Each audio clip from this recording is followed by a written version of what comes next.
ბოლნისში აჭარიდან ჩასახლებული ეკომიგრანტები დაუსაძლის საყოფაცხოვრებო პირობებს უჩივიან. ირემაძეების ოჯახი, რომელსაც მეცხრე არხი სტუმრობდა, წლებია საცხოვრებელი ფართის დაკანონებას ცდილობს. ადგილობრივი ხელისუფლება მათ დახმარებას პირდება, თუმცა დღემდე უშედეგოდ.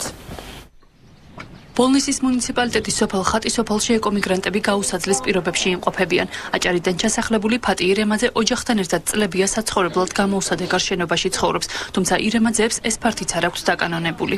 5 წელია რაც აქ ცხოვრობ, მე 5 წელია უკვე. 3 წელია მივმართე გამგეობას, ცოტა დახმარება რა, მაინც ერთი ოთახი ბავშვებს გავუკეთო მეთქი, მაგრამ ბიუჯეტში თანხა არ არისო ჩვენო, ვერ დაგეხმარებით ჯერჯერობითო და როდის იქნება არ ვიცი ბიუჯეტში თანხა.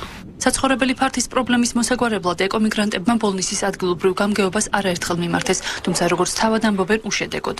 ხულოს რაიონშიც მივმართეთ, ვარშალომიძესაც მივმართეთ, ჩასახლება განსახლების მიუსაც მივმართეთ, სააკაშვილსაც, ბოლნისის მუნიციპალიტეტსაც თითქმის ყოველ თვეში, მაგრამ უკვე შეგვისწავლეს და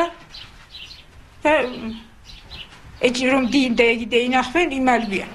მეცხრე არხმა კომენტარისთვის ბოლნისის მუნიციპალიტეტის სოციალური დახმარებისა და მიგრაციის სამსახურის ხელმძღვანელს მიმართა, თუმცა ადგილობრივ გამგეობაში მიმდინარე საკადრო ცვლილებების გამო გოჩა თაგვაძემ საუბარი არ ისურვა. მუნიციპალიტეტის გამგებელი გიორგი დაოშვილი კი პრობლემის გაცნობასა და მოგვარებას დაგვპირდა. ძალიან დღეებში თქვენთან ერთად შევხატე სოფელში და ადგილზე მივიღებ იმ გადაწყვეტილებას, რა გადაწყვეტილებაც არის საჭირო მივიღო. საბოლოოდ როდის მოხდება ეკომიგრანტების საცხოვრებელი ფართის პრობლემის მოგვარება ჯერჯერობით უცნობია.